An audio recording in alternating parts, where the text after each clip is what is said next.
If it's knowledge, humour, or a different perspective that you seek, look for the wisdom in the words that we speak. Words and wisdom. We'll let you decide. Good morning, good afternoon, good evening, and welcome to Words and Wisdom, the podcast where we question the constraints of society's conditioning and give you tools and techniques so you can go away and deal with your trials and tribulations. You put me up when you say that, mate. It just comes from the top of the head. Again, we don't claim to be experts in anything other than a field of ourselves. So we've been on a bit of a turbulent journey, another T in there, and we want to help yourself, I suppose, because we've got ways of doing, and I wouldn't say ways of not doing, but ways of maybe negating away from or navigating yourself otherwise. So welcome to Words and Basically, Wisdom. we haven't got a clue what we're on about, so don't go and do the things we say and then say it's not working and sue us. So today, Mikey, we are talking about talking. Hilariously. Ironically. I'm going to take this off. We're going to be talking about communication. Communication. What do you think about communication, Mikey? Give us a rundown on what you think and feel. It's been a journey with me, because for me, when I was a younger person, I went to drama classes and I learned a lot of engaging with people, confidence, and I just loved them classes. I was naughty in every other field and every other place in my education. But as soon as you got me in a drama class, I'd just be running around, be another person, free to be something other.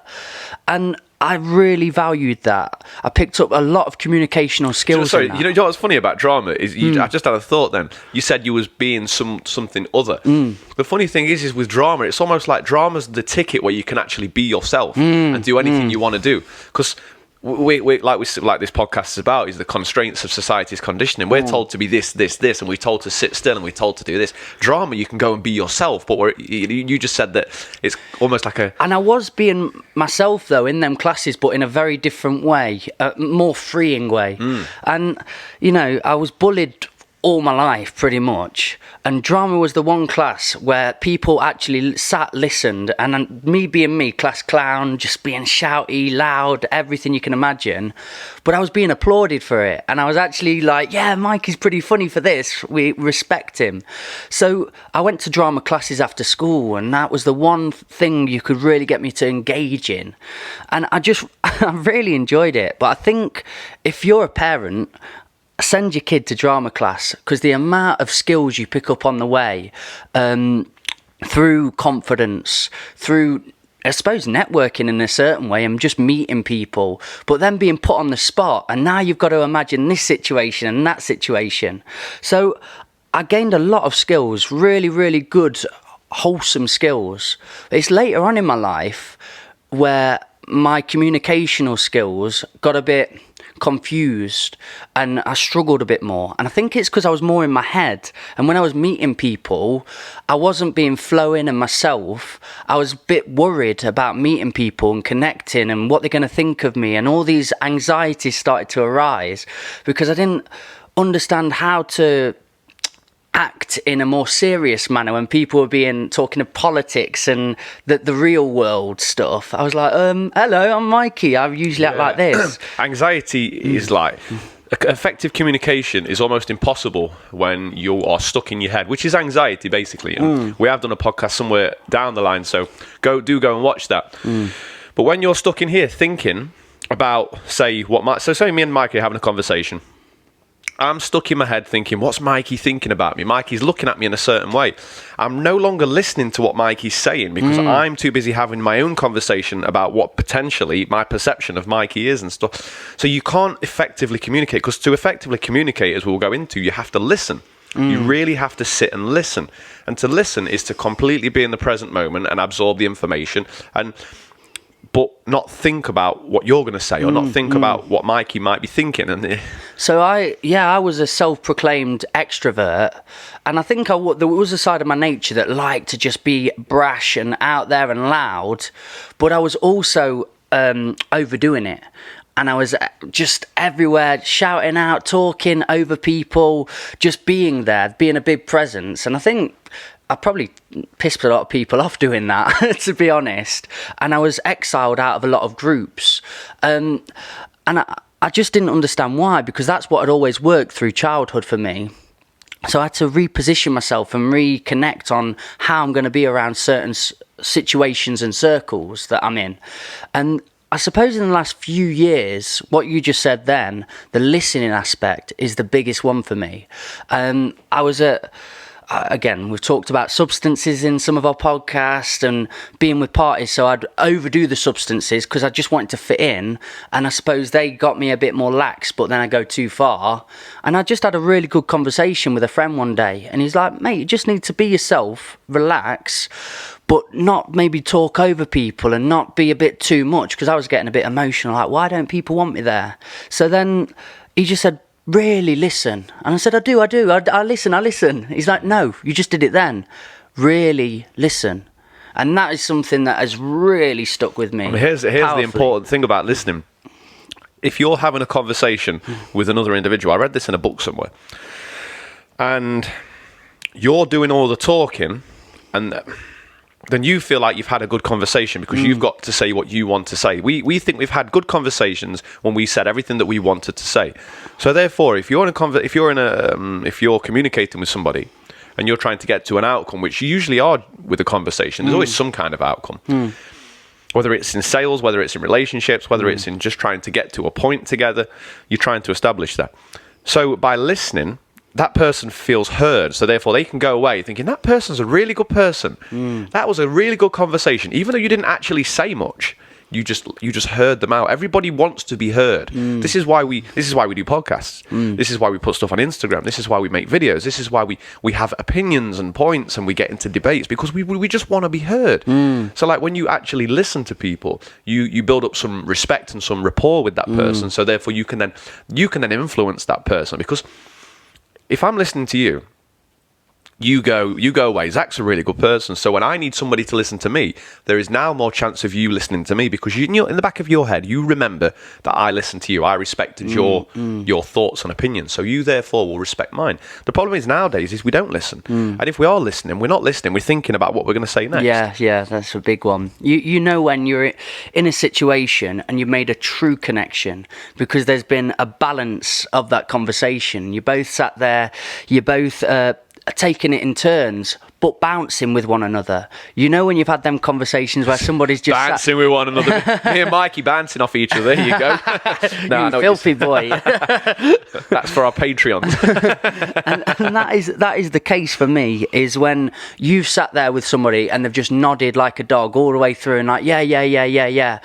And then they've just said something very off topic, or you can feel it's just their point being portrayed and they've just waited for you to shut up and they can go. And that's where a connection's not made for me, and you've been made to feel a certain way. Let me add to that, because so I imagine that then as like throwing paint at a wall that's laminated and the paint's just going and falling off because the person doesn't have an understanding or isn't on the same page as you. So it's not that they're being ignorant, or sometimes they are being ignorant. It's not that they're being ignorant, it's that you have failed to captivate their attention. So me and you are into different things, right? I know you're into poetry. Yeah. So if I wanted to get across a point about fitness that you might not be interested in, or something in my life that you might not be interested in, I need to get your attention. How do I get your attention? I speak about, so you know, if you have a daughter, yeah, boom, there you go, I've got your attention. Yeah. You're like, okay. Or if you say the name or something, or like, so Mikey, what do you feel? Get them involved in the thought rather than throwing the thought at them because you enjoy it. Try and understand what the other person is interested in, and then once you've captivated that, you can get them to understand. It's just a lack of understanding, and I take full responsibility for as much as I can in life. So if you're sat there going like this, then I need to somehow know how I can get you involved in what I'm saying. I suppose I'm not having them conversations very much nowadays, not just for the obvious, we can't go out. yeah, lockdown. But I suppose I have changed my course, and it's horses for courses and context where you're doing it, because now more than ever I'm taking into consideration, very much like you said, what's this person into what's the environment we're in. We're in the gym now. Okay, let's go more gym related rather than talking about what's cracking off at home for me and X, Y, and Z.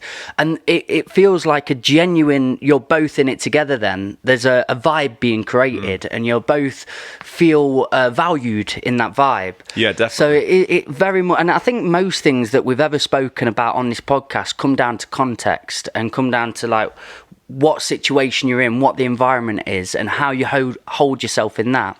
If it was a young person now watching this podcast and they've got an interview coming up, or they're looking to go to uni and that's another interview, whatever it is, I bet you've got some great tools and ideas for this, but there's a different way of holding yourself there to when you're in the gym, like I just said then, or something else. So it's building confidence, it's building characteristics, but utilizing them and using them in certain situations, in the right situations. It's understanding. I've got this saying that I've made myself. Oh, come on, Zachy boy, this is it. You've got to understand to overcome. Ooh. And it's like, it all boils down to understanding. Like you said, if you go into an interview, you've got to understand what kind of setting it is, what kind of job it is, what kind of job role they want you to be perceived as. But also, the underlying I believe the underlying key to everything, even those scenarios, is communication. Because if you, my interviews, I've got every job that I've ever went for, 5, 6 jobs. I've got them all. My boy. Because what I do is I go in and I feel like I'm an effective communicator. I tell them what they want to hear. That's what I do. That's what you do in an interview. That's what you do in any... Play the game. Play the game. Tell them, but also don't lie. So tell them what they want to hear about you, like as truth. And then also what you want to do is you want to get them feeling good. So how do you get them feeling good? So how did you get into fitness? You ask them, how did you get into this? How I did bet you that would get be peculiar for them. They wouldn't have had that in many interviews. Well, then guess what happens is they get to talk about themselves. So when they talk about themselves, like we've just established, they go away feeling incredible. Oh, he's a really good person. And also it shows that you've got good people skills, which you need for pretty much every job. I was just going to say that, yeah. And like you dealing with clients in that gym, they're not worried at all. They're just constantly thinking, right, he's going to probably bring people into this establishment. And it works with any job industry. It works with anything. I'll admit, here's a time where I really didn't think of my environment and think of the context of which I was in. So I've been going into schools and giving assemblies, hundreds of kids at a time, and they're about an hour long. And there's this, so I've been going for a long time to primary schools where you can be like a children's TV presenter. Hey up kids, how we doing? I'm in, are we all right? And then there was this complete other time in the same week, and I was going to all the naughty boys kicked out of class kids and giving an hour's talk on the importance of poetry, the importance of expressing yourself, using it as a cathartic tool. But I went in with the same energy to all these hard lads in year 11 that are just ready to be kicked out on poetry. And I'm there like, first bit is beatboxing. And I do this thing that kids really love and it just breaks all tension down. When you say kids, you mean like a certain age? So, yeah, kids being the primary school kids. Yeah, which is like 10 and below. 10 and below. Yeah. And I can skip a few generations and I can do it with teachers. It works really well with teachers because they're broken down, they want a bit of fun. They've had a lot of keynote speakers that are all very formal, and in a certain way. And they work with young children, so they've probably got a similar mentality. Exactly. So I go with them and the exercise is I beatbox, but I make a noise and then they make the noise. And then we go... And then the end of it, after about 10 minutes of playing about with this, I do one where they have to go back and do, and it goes, and they all look and they try and do it, and it just, this huge laughter. The want to be cool kids in the middle didn't like that at all. I just stood there, and I'm doing this, and maybe one of them back out of 100 kids.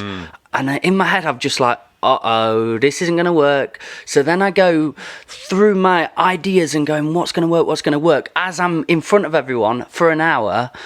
And then I suddenly get a bit nervous then. The sweat starts coming, the nerves start shaking. But I scrapped the plan. I scrapped everything I had wrote down that I've took to primary schools and all these places. I'm just like, no, go off the cuff. You're going to have to come up with something. So I went really real talk with them and spoke about drugs and spoke about losing a friend and my real life story at their age, what was happening. And it just changed everything. The questions started coming in. All the kids, you could see the grow a bit more respect. I had a few of them near tearing up because they understood I'd been on that journey.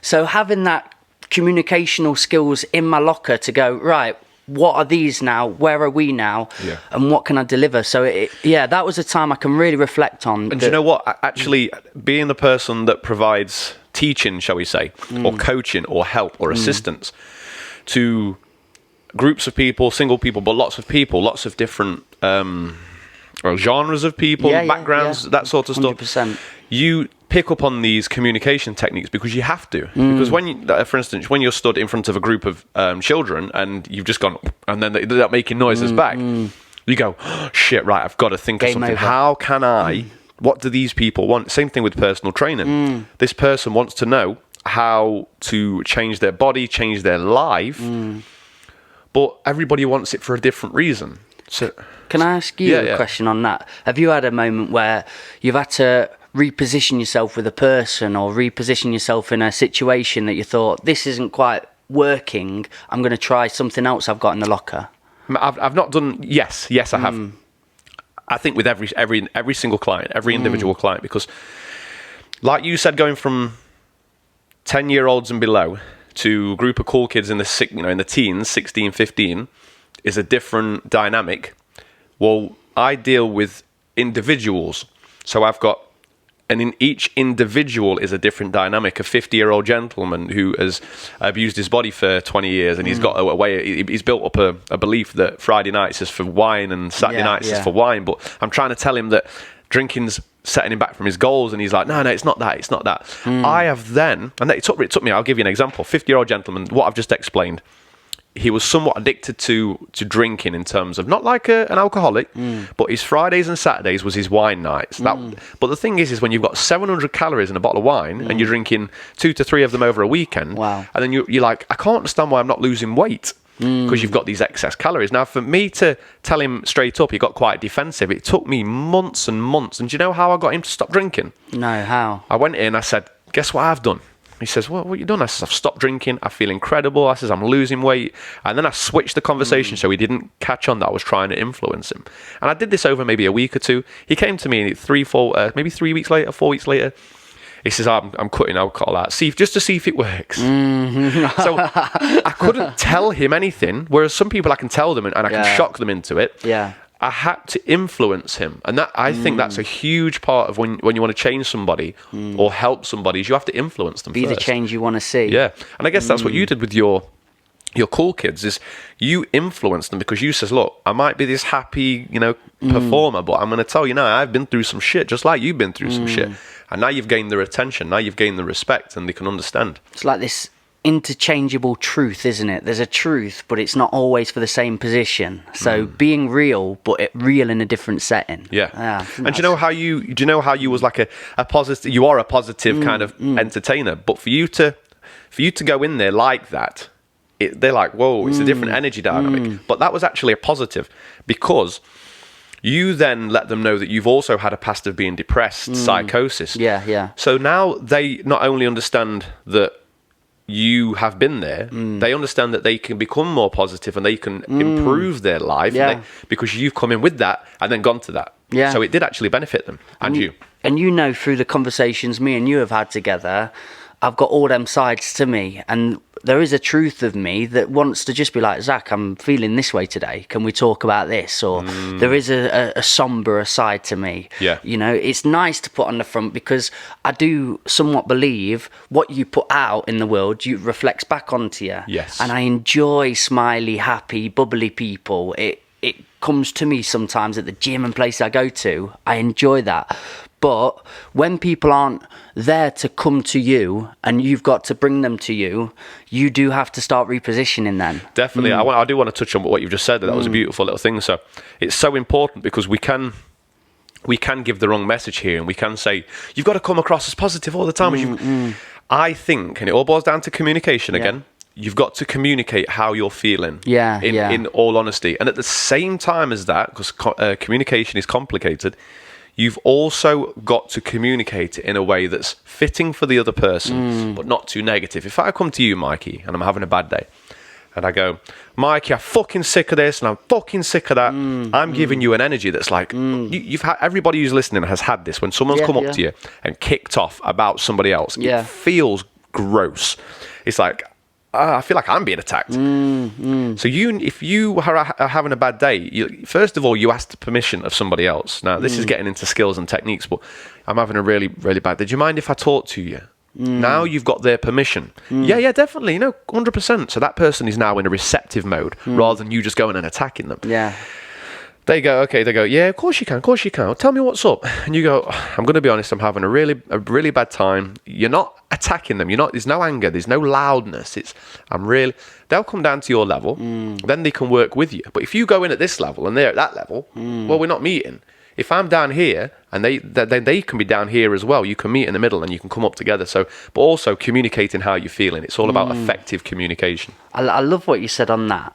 What would you do in the adverse way? So you've got a young person or a person coming up to you screaming and going for it, because I get that at times, who haven't learned how to necessarily communicate themselves effectively. How do you deal with them? How do you bring them back down to a level? So they're coming to me with a problem about me or about somebody else? Or just angry in general, with that demeanour of, what? Make them laugh. So there's a little snippet out there somewhere on YouTube or Tony Robbins, and he says, there's a doctor, a psychotherapist, and it's called mirroring and mimicking. So you come to me and you go, I'm fucking sick of this. This is all wrong. And I go, what's going on, Mikey? Tell me all about it. And then I'm now mirroring your energy. Yeah. And sometimes what I like to do is when someone's in a bad mood, I like to go, yeah, how bad is it? Tell me how bad it is, and just make a joke out of it, but also give them that energy. So I'm mirroring them, but I'm also bringing some lightness to the conversation. You can see them start to crack. Because you ever done it when you're angry at somebody, maybe your partner or a friend, and then you look at them and you feel this smile coming on, but you're like, no, I've got to maintain my anger.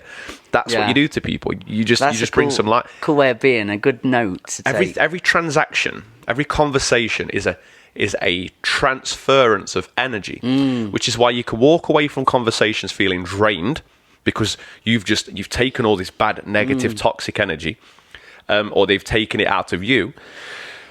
Or you can go away feeling fulfilled because you've had this transfer of energy. So if I come to you, I go, Mikey, how you doing? I love you to bits, Mikey. You are beautiful. And then I've given you some nice energy. But if I come to you and go, Mikey, you're looking a bit porky. Oh, it's a transfer of energy. It's not the words that we're saying as such. It's the energy we put behind the words. Like if I'm... That's true. That's true. If I give you an example, Mikey, I love you, I do. How did that feel? Flat. Very flat. If I smile and Mikey, I actually do love you. Now I'm talking, yeah. It's the there's a couple of extra words in there, like actually and do. Yeah. But it's the smile, it's the facial expression, it's the energy I'm putting behind. And also, I'm getting onto a... I'm loving it. Yeah, great, man. Also, so from a kid, even to this day, and as we are 29, 28, we associate feelings to words, also meanings. Yeah. We associate feelings to words. I'm going to give you an example. My mum used to come in, or my dad used to come in. Oh, just give me a minute. I've had a busy day. Or today's been so busy. Oh, I'm too busy for that. Everything's busy. Busy is a negative connotation of a word that we are using to say we've had a really productive day. Now, if I say I've had a really productive day today, it just changes the whole feeling in your body. Yeah. We associate feelings with words. So, love, for instance, is a prime example. Like, I love this, I love that. We've associated certain feelings with the word love. But sometimes, and it's different for everybody. Yeah. I'm not saying it's right or wrong, but sometimes we go away from the actual feeling of what love is or what this is or what that is. I think we need to choose our words more carefully, is what I'm saying. I completely agree. And another thing to add on to that is we build our realities up of the words that we're given and the words that we take in. Martin Illingworth gives a really lovely example of two children, And as teachers, being very careful and mindful of how you're using your words, because you've got one student that's doing really well, and the teacher can just go up to them and you're doing so well, really cool. And when you go to university, this is what you're going to experience. And the other kid that sort of messes about all the time, not really there to learn, the same teacher will go across, and if you go to university, and it's just a when and an if. And he's had this happen in life where people have deemed themselves stupid and created that reality because they've been spoken to by authoritative figures in a certain way. So they haven't gone to university just from a when and an if. Yeah. Simple if words. If you're in a role of influence, or you're a teacher or you're a coach, you need to be so careful of the words you're using. And it's difficult, man. I think we just need to take... I personally, I know what I need to do. I need to slow down my speaking, be very mindful of the words that I'm using, and also mindful of the body language, my facial expressions. And it's something I'm learning at the minute, because I'm not perfect. I'm far from perfect, but I'm learning.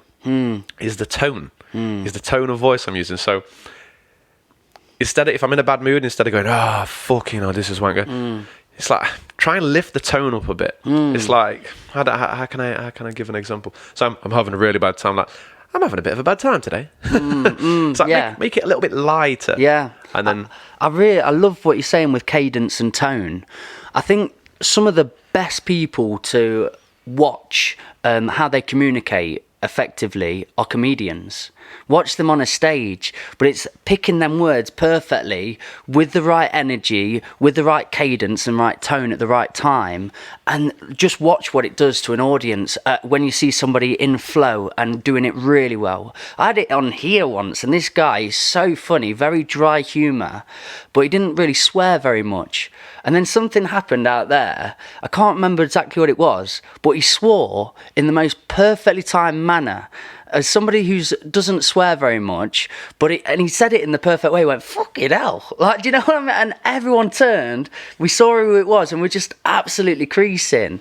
And it was just a really nice moment, and it's timing, it's doing it, it's an art form, isn't it? Communication is an art. It's a skill, form, it's a technique, and it's an art. And with all three of what I just said, art form, technique, skill, they can all be improved over time. Yeah, totally. Like painting is an art form. You can get better at painting. Lifting weights is a skill. There's technique to it. You can get better at that. So it is understanding that it is a skill to start with. Because if we're going around thinking communication is something given to us just anyway, we're not going to want to work on it. Anything we think we've already got and we've mastered, we don't need to work on. But which brings us on to social media. We're living in an age where we're talking, especially with lockdown, we're talking a majority on the internet, messages, no body language, no facial expression, no tone, no cadence, no what we've just spoke about. We're losing, just like if you don't squat, your legs get weaker. We're losing the ability to communicate effectively. We are losing it, mate. Therefore, the connection that brings to our communities and we value. I think a good way, if people want to, I think everyone should try and better their communication skills, because it will just help you in so many parts of life. But one for me is doing these podcasts, hearing yourself, listen to it back and having to edit through it. You notice so many little ticks and things that you've got that you could work on. So one for me particularly was like, after every sentence I realised, and I never considered it before, but it's like this, like that, and I basically was like, and I just looked at it back like, what am I doing? I found you've definitely improved with your speaking, because you used to mess your words up regularly. You used to get lost in your flow of words. You trip up on words, but you barely do that anymore. You've really come on with that. This is the moment where we all start cuddling. I've learned a lot from you, mate. Honestly, that's been really noticed, and because I edit them back and I have to go through our conversations, so I'm looking at ways in which we both communicate together, and you're very hand-picked and selected with your words. I've had a few guests on podcasts as well that I've looked back at and really valued that in them, how they don't just splurt everything, and it's okay to have silence. It's fine, it's okay to be there, but I was so nervous before to just come on, talk, and you use a lot of filler words in them times, and that's probably where it came from. It was a lot to do with nerves. Yeah, it is a lot to do in there because you feel like you've got to, in conversation, there's a lot of pressure. Especially when you're recording it and you think people may be listening. And then that can lead you to get carried away. I need to fill this space. I need to say something intelligent. And then, like we said at the start of this podcast, because you're stuck in your head then, the energy of conversation and the effectiveness of the communication just disappears because you're too busy thinking about trying to provide a certain... So I give a little piece of homework away to the listeners, and something I've got friends doing at the minute is just, even on Facebook, talk to one another. Just, you know how you can put, is it a voice memo to each WhatsApp, other? Yeah, you do Facebook, it to me a lot. Yeah. But I've had friends say, listen, I'm going to talk to you now rather than write because I feel I'm losing those skills and I want to better myself in this way. And they listen to it back and they go, bloody hell. I've had friends go, I say like a lot, don't I? And we have that discussion of where that comes from and filler words. Yeah. Having a thesaurus at your handy as well, you know. I've got one on my phone now that I look through, and every time there's a word that I'm very used to saying, I try and look through the thesaurus and then make sure in episodes and when I'm out and about with people, I fit that word in. Yeah, that just giving some advice and some ideas if people want to better themselves. Definitely think the WhatsApp one, the voice memos, super important because you're still using those skills. You're having to listen. You're really having to listen then because you've got to listen and remember what they've said, and it's training the brain to communicate. And here is why communication is important, because it's required when you are trying to get a job, which is important. When you're trying to sell anything, whether it's a product or yourself to another person, or an idea, especially in today's day and age when we've all got these opinions and ideas and truths. And we want to get everyone to our side, so we have to be able to communicate that effectively. It works for everything, mate. Relationships. If you can't communicate, you are going to try to express yourself in other ways. And sometimes that'll be in the form of violence, drugs, sex, that sort of stuff. I want to touch on... I had a thought.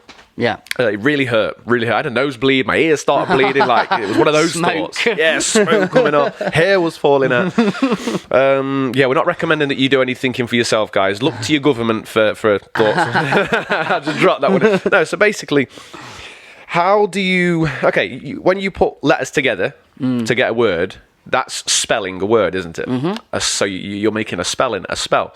What did witches and wizards used to cast? Spells. Yeah, how did they used to cast them?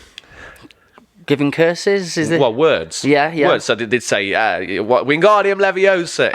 It's a frequency of words that would manipulate what was going on in their surroundings as such. Okay? What you touched on another one there. Curse. When they cast a curse, it's a bad spell. What do we call bad words?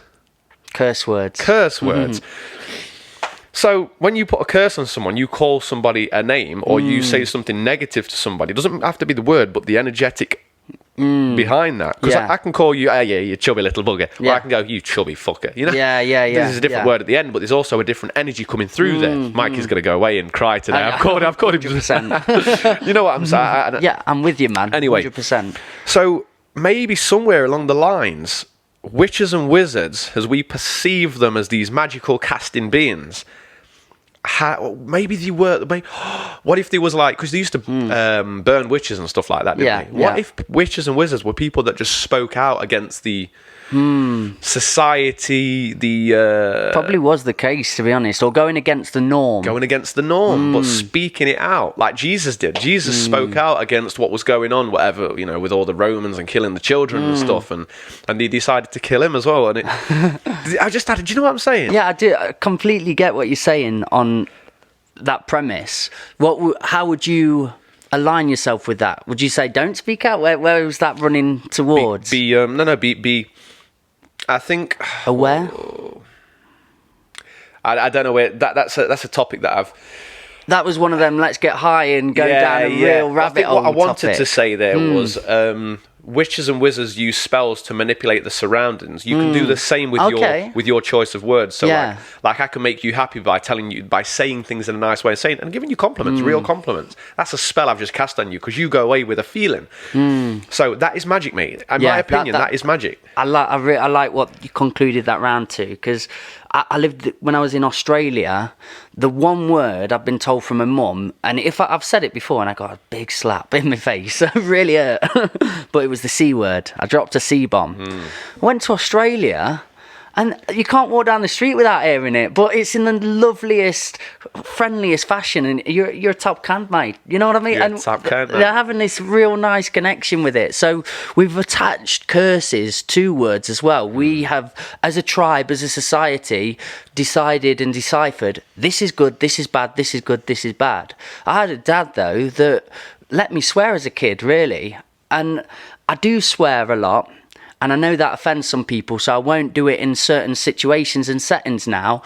But in the settings I'm allowed to do it, and with friends that I'm allowed to do it with, we build the biggest connection. We build the biggest friendship from it, because it's a joke, it's a laugh. It's the energy, I love what you say there about how you're delivering those. So it's important to be mindful of. Is there much else in communication, in these ideas you want to convey, or are there any tips and tricks you can give people? Tips and tricks, like it takes experience.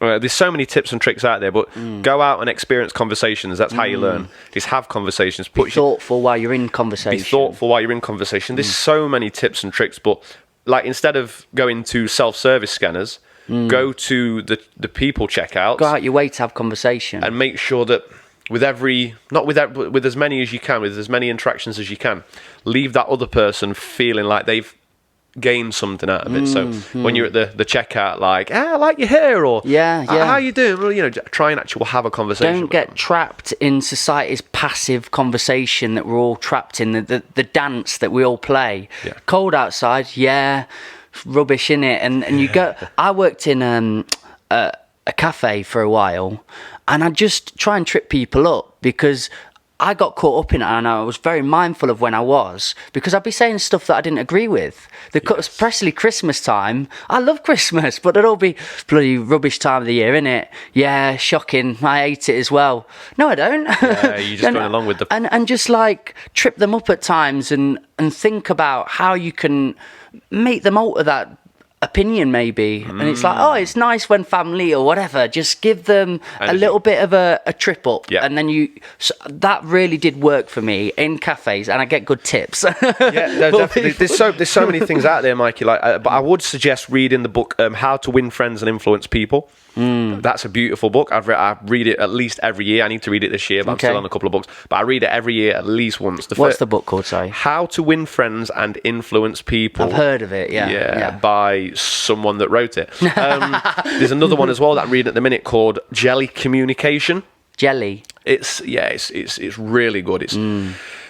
If you can learn sales techniques, if you can learn how to sell to people, you can use those techniques because selling is influencing and manipulating. But if you can influence and manipulate, you can do it in a positive way.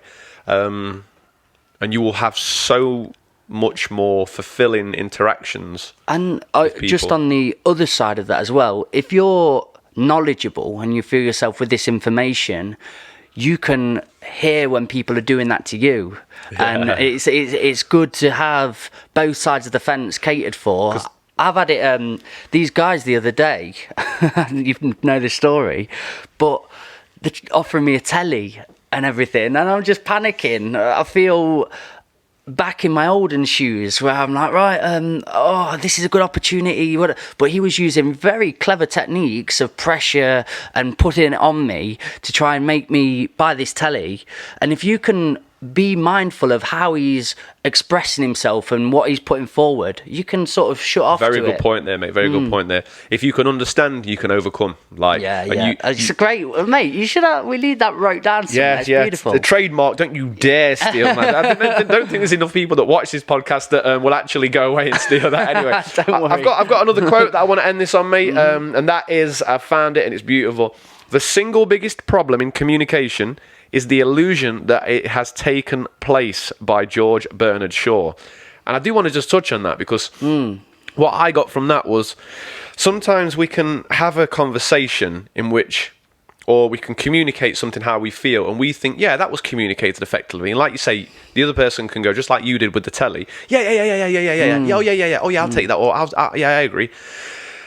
But it's the illusion that it's happened, and we haven't gone. Do you actually understand where I'm coming from? And have you been heard as well? Like then there's an illusion that we've communicated, especially in relationships, and then you go away and you've still got that niggle in you. It's like full effective communication. I'm going to read it again once more. The single biggest problem in communication is the illusion that it has taken place. We both think we've had a good conversation. We're going away. It's not really happened. Mate, I think that's a beautiful part to end on. I'm going to go and reflect on that. Guys, if you enjoyed this podcast, or if we've communicated this podcast effectively to you and you've learned something, you've gained a skill or two, please like, subscribe, feed our egos and boost the algorithm, and share it as well. Like, let's get this thing going together, guys. I know there's some people out there that are enjoying it and watching it. I mean, I think there's some brilliant content in it. I really enjoy it, brother. I'm just enjoying doing it with you. So thank you for watching, guys. Big love, words and wisdom. Have a good day, guys. Peace out.